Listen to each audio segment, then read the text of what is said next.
이 시간에 우리 하나님의 말씀 보도록 하겠습니다. 하나님의 말씀은 사도행전 19장 35절에서 20장 6절의 말씀인데요. 우리 다 같이 일어나셔서 봉독하도록 하겠습니다. 사도행전 19장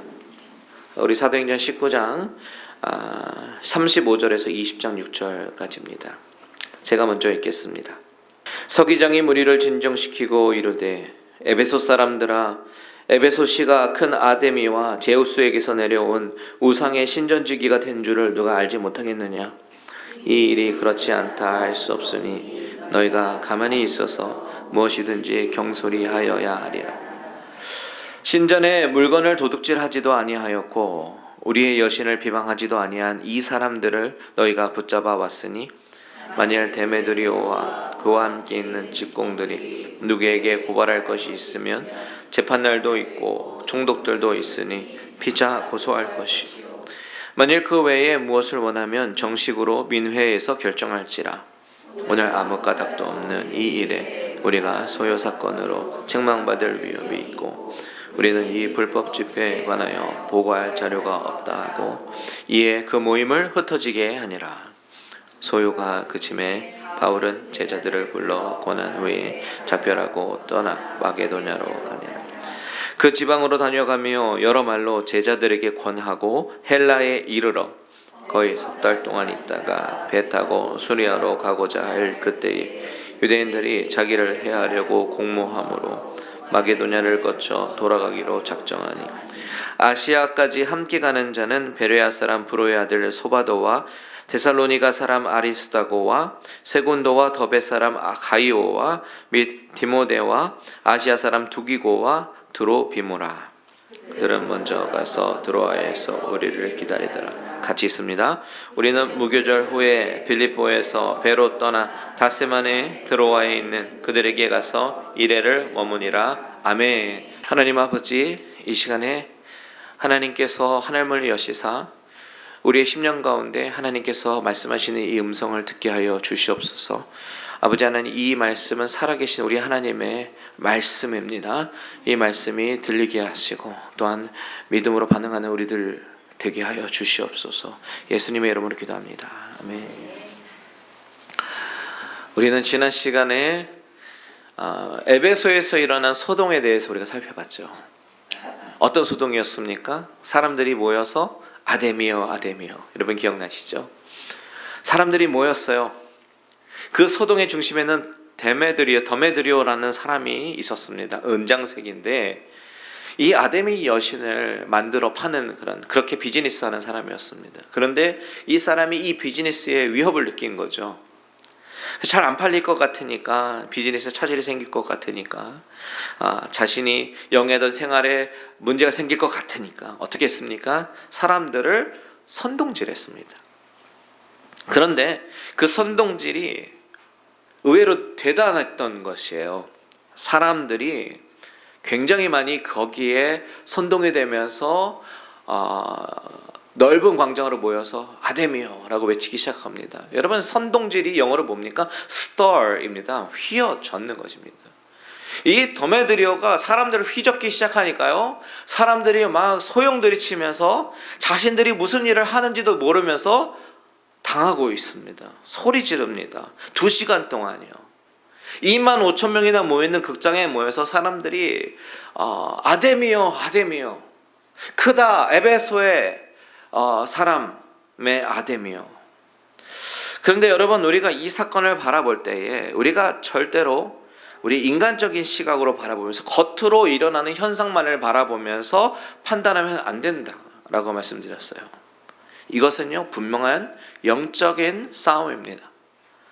그들은 그렇게 2시간 동안이나 소리를 지르면서 선동이 되었지만 정작 그들은 왜 모였는지, 왜 소리를 지르는지 알지 못하더라. 태반이나 알지 못하더라 라고 성경은 분명히 기록하고 있습니다.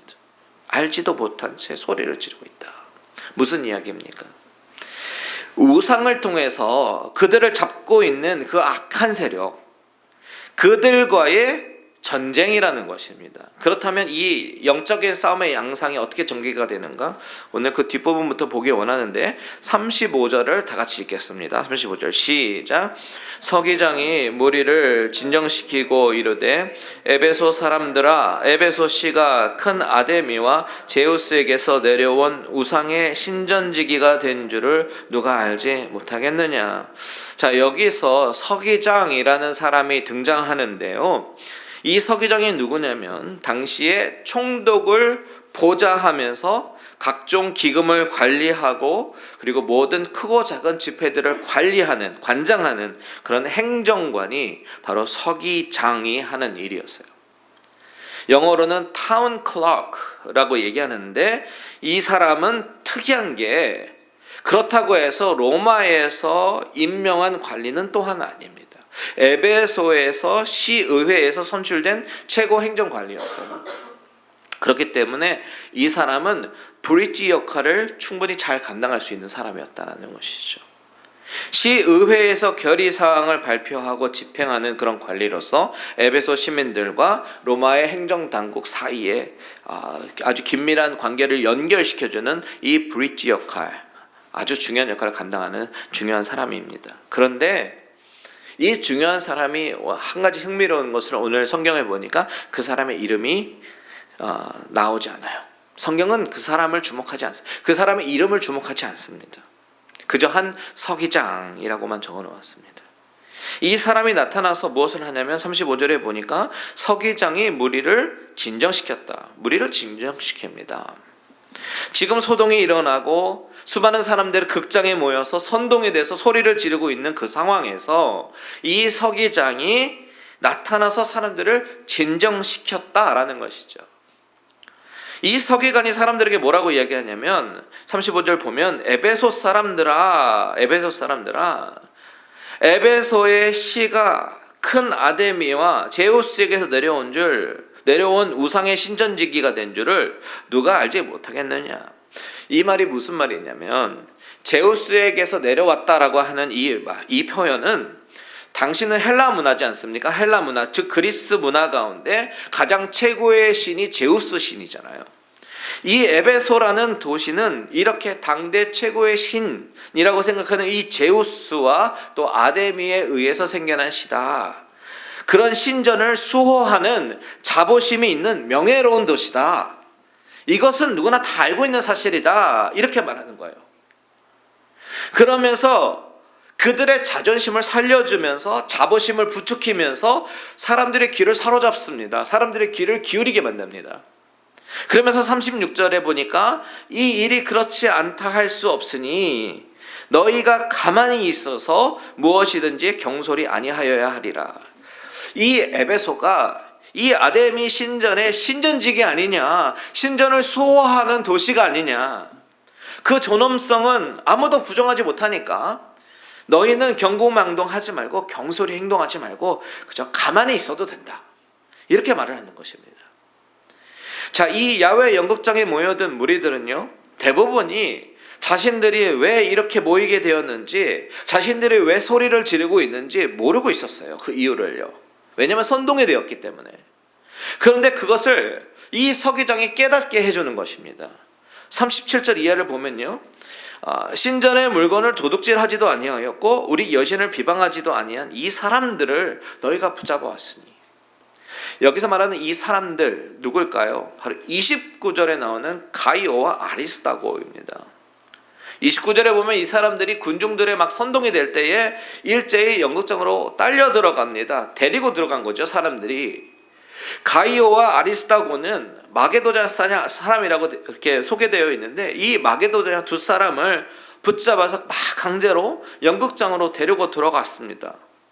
그런데 이 서기장이 말하는 것은 이 사람들이 잘못한 거 없지 않냐, 신전의 물건을 도둑질했느냐, 우리 아데미 여신을 비방했느냐, 그런 것도 아닌데 그냥 선량한 시민을 왜 잡아왔느냐, 그럴 필요가 없다라고 이야기하는 것입니다. 그러면서 38절, 39절, 40절에 보면 이렇게 얘기하죠. 만일 데메드리오와 그와 함께 있는 직공들이 누구에게 고발하는 것이 있으면 재판할 날도 있고 총독들도 있으니 피차 고소해라. 만일 그 외에 무엇을 원하면 정식으로 민회에서 결정할 것이다. 오늘 아무 까닭도 없는 이 일에 우리가 소요 사건으로 책망받을 위험이 있고 우리는 이 불법 집회에 관하여 보고할 자료가 없다. 이렇게 얘기하는 것이죠. 지금 데메드리오와 직공들 할 말 있으면 고발할 일 있으면 정식으로 고발하고 재판을 해라. 이렇게 소동을 일으키게 되면 이거는 불법 집회가 되는 것이고 당신들은 소요죄에 걸리게 된다. 나도 이것을 불법 집회의 명분을 모르기 때문에 보고할 거리도 없다라고 이야기하는 것입니다. 그렇기 때문에 이 모든 책임은 다 너희들에게 돌아가니까 그렇게 하지 말아라. 완전히요 논리적으로 사람들을 설득해버립니다. 사람들이 왜 모이는지도 모르고 흥분해가지고 막 이 군중 심리에 의해서 가이오와 아리스다고를 붙잡아가지고 소리 지르고 막 난리를 피는데 이 서기장은 아주 냉철하게 이 사태를 보고 있는 것입니다. 그래서 사람들의 자존심 상하지 않게 자존심은 세워줄 대로 세워주면서 그 사람들의 귀를 기울이게 만들고 이 불법 집회 하지 말고 차라리 정식 재판 청구해라 이렇게 이야기하면서 사람들의 성난 마음을 확 가라앉히게 된 것이죠. 그렇게 되니까 어떻게 됩니까? 41절에 보니 그 모임이 흩어지게 되었다. 하나의 해프닝으로 끝나게 되는 것이죠. 여러분 여기서 우리가 생각해 볼 두 가지 포인트가 있어요. 첫 번째는 이 서기장의 설득 방법입니다. 우리는 보통 감정이 막 이렇게 올라오게 되면 아무 이야기도 들리지 않고 감정을 억제하기가 어렵습니다. 이것이 보통입니다. 보통 사람들이에요. 그런데 이 서기장의 지혜를 보면 먼저 상대방을 이해해주고 어루만져주고 그리고 또 자존심 상하지 않게끔 잘 이렇게 지켜준단 말이죠. 그리고 나서 컴다운이 된 이후에 논리적으로 설명합니다. 여러분 우리는 이 지혜를 눈여겨볼 필요가 있어요. 많은 경우에 우리는 서로 이제 의견이 대립되는 그런 상황을 많이 마주하게 되는데요. 그때 논리적으로 먼저 설득하고 하려고 하고 뭐 상대방의 마음을 읽어주려고 하기보다는 막 내 논리를 앞세워가지고 흥분해서 이야기하는 경우가 많이 있죠. 그런데 오늘 이것을 보면서 얻는 지혜가 뭐예요? 좀 가라앉은 다음에 상대방을 존중해주고 가라앉은 다음에 이야기하는 논리적으로 이해하는 지혜가 필요하다라는 것이죠. 그런데 여러분 이 본문에서 서기장이 사용한 이 지혜 말이죠. 어쩌면 하나님이 그 서기장을 사용하시기 위해서 주신 지혜일지도 모른다라는 생각을 합니다. 하나님이 이 소동을 잠잠하게 하시기 위해서 서기장을 도구로 사용하신 것이다라는 이야기죠. 무슨 이야기냐면 서기장의 이 이야기가 겉으로 보여지는 모습이라면 우리가 이 이야기 배후에 있는 하나님을 바라보아야 된다는 것이에요. 이것이 두 번째 생각해 볼 포인트입니다. 영적인 시각으로 보자는 말이에요. 하나님이 이 모든 것을 이끄시고 주관하시는데 하나님은 이 서기장 한 사람을 도구로 사용하셔서 이 소동을 마무리하게 하셨다라는 것입니다. 우리가 지난 시간에 영적 전쟁에 대해서 생각을 해보았는데 사탄의 방법은 바로 이 동료와 선동의 방법을 사용한다라는 것을 기억해야 합니다. 대부분의 사람들은 영문도 모르고 그저 이 군중 심리에 의해서 선동이 되는 경우가 많이 있어요. 사탄은요 그것을 참으로 교묘하게 이용합니다. 특히 교회를 분열시킬 때 그런 경우 많이 있습니다. 저는 어렸을 때부터 교회를 다녔기 때문에 교회의 크고 작은 일들을 많이 경험했는데요. 교회가 둘로 나뉘어지고 싸우는 것도 보았습니다. 그런데 그때는 분명한 것은 사탄이 분탕질을 합니다. 그런데 이것이 사탄의 분탕질이라고 인식하지 못하죠. 왜냐하면 자기 감정 때문에 보여야 할 것들이 안 보입니다. 대부분의 사람들은요 공의라는 정의라는 명분을 내세워서 교회를 선동하는데 그것은 사탄의 앞잡이가 될 수 있다는 사실을 우리가 기억해야 합니다. 하나님의 방법은 어떨까요? 하나님의 방법은 분탕하는 방법이 아니라 평화롭습니다. 그저 잠잠하게 기도하라라고 말씀하십니다. 우리 시편 37편 한번 볼게요. 37편 7절과 8절 시인은 이렇게 이야기합니다. 같이 한번 읽어볼게요. 시작. 여호와 앞에 잠잠하고 참고 기다리라. 자기 길이 형통하며 악한 꾀를 이루는 자 때문에 불평하지 말지어다. 분을 그치고 노를 버리며 불평하지 말라. 오히려 악을 만들 뿐이라. 아멘. 여러분, 내가 할 일은 감정적으로 대응하는 것이 아니라 하나님께 맡기는 것인 줄 믿습니다. 그러면 내가 나서지 않아도 하나님이 일하십니다. 그것을 믿으시기 바라요. 오늘 보면 30절에 보면 바울이 백성 가운데 들어가고자 했는데 제자들이 이제 말리잖아요. 30절에. 그리고 하나님은 이름도 드러나지 않는 이 서기장을 사용하셔서 도구로 사용하셔서 모든 사태를 잠잠케 하십니다. 무슨 말이에요? 내가 나서야 한다, 내가 해야 한다 하면서 사람들을 선동하는 방법이 아니라 묵묵히 교회를 위해서 하나님의 뜻을 위해서 하나님의 뜻을 구하면, 기도하면 하나님이 일하신다 사실입니다. 이 영적인 싸움을 볼 수 있는 안목, 영적인 분별력을 갖게 되는 성도님들 되시기를 주님의 이름으로 축원드립니다. 20장 1절을 다 같이 한번 읽겠습니다. 20장 1절 시작. 소요가 그침에 바울은 제자를 불러 권한 후에 작별하고 떠나 마게도냐로 가니라. 자, 이렇게 모든 이 소동은 한바탕의 해프닝이 되었습니다. 하나님이 하신 것이죠. 그때 바울은 이제 제자들을 불러서 오늘 본문에 보면 불러서 권한 후에라고 쓰여 있는데, 바울은 과연 제자들을 불러서 어떤 말을 했을까요? 여기서 권하다라는 이 동사를 보면 헬라어 언어로 파라칼레오라는 이 동사가 쓰였는데, 이 동사의 뜻 가운데는요 encourage라는 뜻이 있습니다. 위로하고 격려하는 그런 모습이죠. 여기서 말하는 제자들이라고 하는 것은 바울이 그동안 에베소에서 3년간 사역을 하면서 두란노 소원에서 말씀으로 잘 양육하고 가르쳤던 그런 제자들을 말하는 것이겠죠. 우상의 도시에서요. 우상의 도시에서 참된 복음의 진리를 배우면서 예수님의 진리를 따르겠습니다 라고 헌신하는 이 제자들이 적지 않았습니다. 20절에서 이야기하는 것처럼 하나님의 말씀 자체에 힘이 있어 그래서 그것으로 인해서 흥왕해서 세력을 얻었기 때문이죠. 그렇게 해서 생겨난 제자들에게 바울은요 격려하면 이제 떠납니다. 바울은 아마도 이런 말을 나눴을 거예요. 사랑하는 제자들아, 예수를 믿는 삶, 예수를 따르는 삶이 결코 세상에서 영광스럽고 찬란하고 사람들에게 박수받는 그런 삶은 아니다. 하지만 그것은 하나님의 시선으로 볼 때 가장 영광스럽고 가치 있는 삶이야. 그러니 이 우상의 도시에서 치러야 하는 이 영적인 전쟁 가운데 결코 만만치 않겠지만 끝까지 승리하라, 이런 얘기를 했을 거라고 저는 믿습니다. 그리고 작별하면서 떠나요. 여기서 이 작별하다라는 말도요 언어로 보니까 어떤 의미가 있냐면 평안을 빌고 문안하다라는 그런 뜻이 있어요. 아마도 한 명씩 허그하면서 하나님의 평강이 있기를 원합니다 라고 이야기하고 떠났을 거예요. 이 이후에 바울은 이제 마게도냐 지역을 방문하고 고린도가 있는 아가야를 방문한 이후에 이제 예루살렘으로 돌아가는 그런 계획을 세웠는데요. 그때 나중에 밀레도에서 에베소 장로들과 만나서 잠깐 이야기하는 것 말고는요 사도행전이 끝나기까지는 다시 바울이 에베소로 돌아왔다는 이야기가 없습니다. 오늘 이 장면이 마지막 이별이라는 이야기예요. 지난 3년간의 사역, 짧다면 짧고 길다면 긴 시간입니다.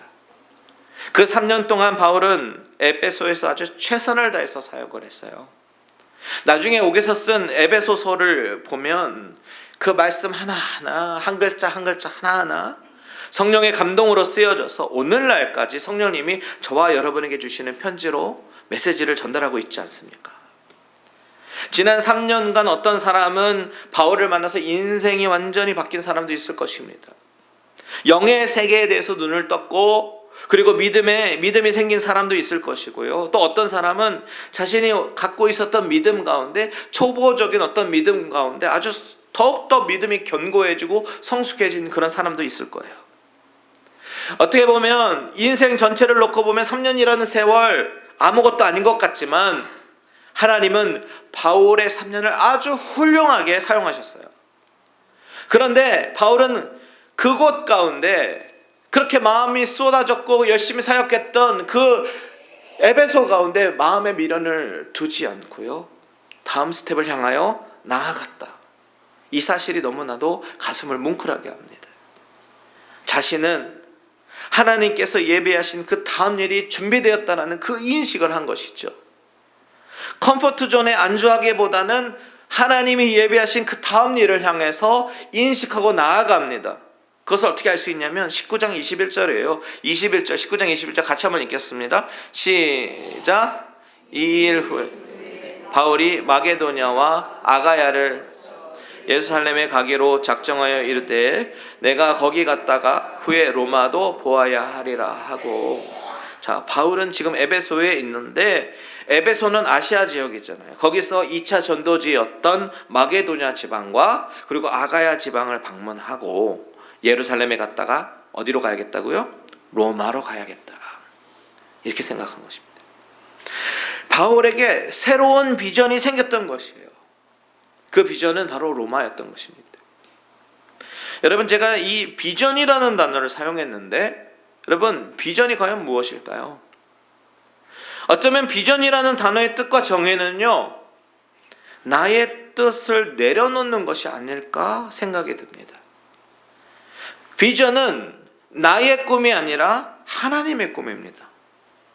그렇기 때문에 내가 꿈꾸고 내가 쫓아가는 그 목표가 아니라 하나님이 나를 통해서 이루시는 일, 그것이 무엇일까 생각하고 그것에 순종하는 것이 비전을 이루는 삶이 되는 것이죠. 그렇기 때문에 비전은 나의 뜻을 내려놓는 것이 비전입니다. 바울은 어쩌면 3년간 에베소가 편해졌을 수도 있어요. 그런데 그 컴포트 존을 떠나서 로마로 가야겠다라고 생각이 든 것은 하나님의 꿈을 이루는 자가 되기로 작정을 했기 때문입니다. 나의 안락과 나의 편안한 삶을 쫓는 것이 아니라 하나님의 꿈을 이루는 자, 이것이 바로 하나님이 원하시는 길이다라고 확신했기 때문이죠. 그래서 에베소에서 제자들을 불러서 위로하고 권면하고 평안을 문안하고 떠납니다. 저는 이 장면을 묵상하면서 선교사님들의 삶을 떠올렸습니다. 선교사님들은 내가 누리던 모든 편안한 삶을 뒤로 하고 하나님의 꿈을 이루기 위해서 순종하며 떠난 분들입니다. 내가 누리던 것들을 내려놓는다는 건, 나의 뜻을 내려놓는다는 건 정말 인간이 할 수 있는 최고의 헌신이라고 저는 믿습니다. 얼마나 주님을 사랑하면 그렇게 할 수 있을까? 그런데 우리가 그 선교사님을 생각하면서 참 너무 대단하다, 어떻게 저럴 수가 있을까, 그 생각에 그쳐서는 안 됩니다. 왜냐하면 우리가 또 감당해야 될 사명이 있기 때문이죠. 우리가 바울을 파송한 안디옥 교회처럼 기도로 협력하지 않으면 이 모든 일들이 가능하지 않은 것임을 우리가 알아야 합니다. 그래서 우리는 계속해서 이 위대한 하나님의 비전을 이루는 일에 동참해야 되는 것이에요. 이것이 우리 교회에게 주신 비전이라고 저는 믿습니다. 계속해서 우리 기도로 동역하는 저와 여러분들 되시기를 주님의 이름으로 축원드립니다. 자, 바울은요, 로마로 가야겠구나 라고 생각을 하고 이제 떠나게 되는데 1절에 보니까 마게도냐로 갔습니다. 마게도냐가 어디입니까? 잠시 지도를 볼게요.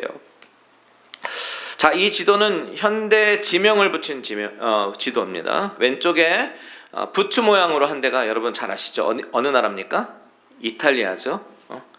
영어로 이탈리라고 얘기하는데, 로마가요, 이 부츠 정강이쯤에 있습니다. 그리고 나서 가운데 그 지중해를 중심으로 그리스가 있어요. 그리고 아테네는 바울이 잠깐 들렀던 도시인데 오른쪽에 큰 이제 감자덩어리처럼 생긴 지역이 바로 터키입니다. 오늘날의 이름은 튀르키예라고 이름이 바뀌었다고 하는데 이것이 터키입니다. 이 그리스 지역과 터키 지역을 중심으로 지금 바울이 사역을 하고 있는 거예요. 이 부분을 한번 확대해서 볼게요. 다음 그림 보여주십시오. 자, 여기에서는 이제 그 당시의 지명을 한번 보겠습니다. 오늘 본문에 나오는 마게도냐는 그리스의 북부 지역을 말합니다. 오늘날의 주처럼, 스테이트처럼 그 지방을 이야기하는데, 그리고 나서 고린도가 있는 그 지역, 그 지역을 아가야 지방이라고 얘기합니다. 그리고 오른쪽에 지금의 터키 지역, 에베소가 있는 그 지역이 아시아 혹은 소아시아라고 부르는 지역이에요. 오늘 본문에서 바울이 에베소를 떠나서 어디로 갑니까? 마게도냐 지방으로 갑니다. 그리스 북부 지역으로 가는 거예요. 2차 전도 여행과 비슷하게 지금 가는 것입니다. 지금 주황색 라인이 잘 보일지 모르겠지만 그 경로는요, 에베소에서 드로아를 거쳐서 빌립보, 데살로니가, 그리고 고린도 2차 전도 여행지와 아주 비슷하게 그 지역을 방문하는데요. 이 이야기를 2절에서 이야기하고 있는 그 내용입니다. 2절 한번 같이 있습니다. 시작. 그 지방으로 다녀가며 여러 말로 제자들에게 권하고 헬라에 이르러. 자, 너무나도 짧은 이 말이지만 이 말 가운데는 헬라에 이르기까지, 헬라라고 하는 것은 아가야 지방을 말하거든요. 고린도와 아테네가 있는 그 지방을 아가야 지방, 헬라라고 얘기합니다. 3절에 보니까요, 그 지방에 석 달 동안 있었대요. 바울은 마게도냐 지역에서 빌립보와 데살로니가 지역으로 가서 제자들을 만납니다. 여러 말로 제자들을 권했다라고 하는 그 말은 그들을 다시 한번 말씀으로, 하나님의 말씀으로 권면하고 든든히 세우는 일을 했다라는 이야기겠죠. 그리고 나서 아가야 지역으로 내려와서 고린도 중심으로 3개월을 거기서 지내게 된 것입니다. 처음에 2차 전도 여행으로 마게도냐 지역과 아가야 지역으로 갔을 때는 자신의 의지가 아니었습니다. 성령님께서 강권적으로 역사하셔서 환상을 보여주시고 그래서 마게도냐 지역으로 넘어갔습니다. 그런데 그때 이후로 6년 만에 다시 그 지역을 방문하게 되는데요. 여러분, 지금 바울의 심정이 어떨까 한번 생각해 보세요. 많이 설레지 않았을까요? 자신으로부터 복음을 듣고 영접한 그리스도인들, 또한 자신이 사랑하고 섬기는 그런 모든 형제 자매들, 그 형제 자매들을 6년 만에 다시 한번 만날 그 생각을 하니까 막 가슴이 벅차오르고 설렜을 거예요. 그런데요, 그렇게 빌립보 사람들, 데살로니가 사람들 만나서 또한 고린도에서 3개월을 지내면서 바울의 마음은 편치만은 않았다라고 고린도 후서에서 고백합니다. 왜냐하면 자신이 본 그 땅은 여전히 황폐하고 여전히 환란이 있고 두려움의 땅이었기 때문이죠. 전보다 막 드라마틱하게 나아진 그런 상황이 아니었던 것이에요. 바울이 이때 상황을 고린도 후서 7장 5절을 통해서 말하는데요, 이렇게 얘기합니다. 같이 읽어볼까요? 시작. 우리가 마게도냐에 이르렀을 때에도 우리가 육체가 편하지 못하였고 사방으로 환란을 당하여 밖으로는 다툼이요 안으로는 두려움이었더라. 여전히 그 땅은 환란과 두려움의 땅이었어요. 그 제자들과 바울을 해치려는 무리들 여기저기 있었습니다. 하지만 이런 악조건 속에서도 바울의 반응은 굴복하거나 포기하지 않고 계속해서 기법했다. 계속해서 믿음의 형제들과 자매들을 찾아 나가면서 그들을 위로하고 믿음을 격려하고 북돋아줬다라는 그 사실입니다. 고린도서 7장 6절에 보면요, 낙심한 자들을 위로하신 하나님이란 단어가 나오는데 하나님은 바울과 일행들을 위로하셨어요. 그렇게 힘을 얻은 바울은 계속해서 그곳에서 형제들을 든든히 세우는 역할을 감당했다라는 것이죠. 그때 오늘 본문 20장 3절은 이렇게 얘기합니다. 20장 3절 같이 한번 읽어볼게요. 시작. 거기에 석 달 동안 있다가 배 타고 수리하러 가고자 할 그때 유대인들이 자기를 해하려고 공모함으로 마게도냐를 거쳐 돌아가기로 작정하니. 유대인들이 자기를 해하려고 공모했다라는 것이죠. 여러분, 바울의 발걸음을 보면요, 오직 복음을 위해서, 사명을 위해서, 비전을 위해서만 계속해서 달려나가는 것을 우리가 보게 되지 않습니까? 자신을 해하려고 공모하는 유대인이 있어도 에베소처럼 소요가 있어도 막 도시 전체가 흔들리는 사건이 있어도 그냥 꿋꿋하게 형제들을 굳게 세우고 믿음으로 바로 세우는 모습을 보여주고 있다라는 사실입니다. 여러분, 우리는 이 장면을 보면서 무엇을 배워야 될까요? 우리의 믿음 생활이라고 하는 것, 신앙 생활이라고 하는 것, 우리가 이 신앙의 길을 갈 때 때로는 이런 환난과 핍박과 어려움을 만납니다. 어쩌면 이 환난을 경험하는 것은요, 거의 대부분인 것 같아요. 10중 8구는 경험하는 것 같아요. 어쩌면 경험하는 것이 아니에요.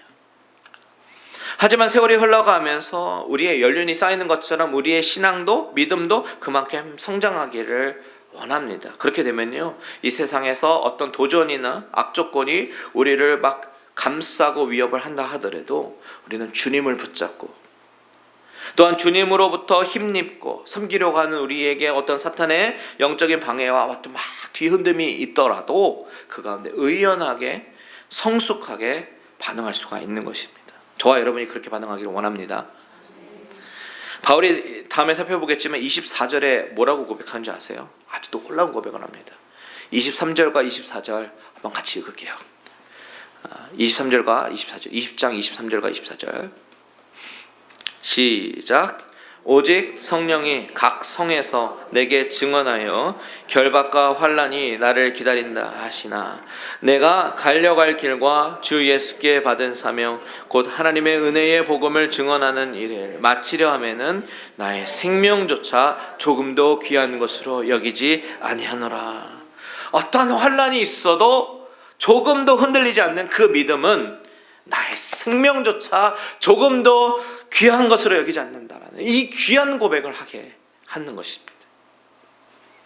여러분, 우리가 살아가는 이 현실 가운데 때로는 우리가 경험하는 것이 이런 어려운 일을 당할지라도 저와 여러분의 신앙의 고백은 이와 같은 고백 되기를 원합니다.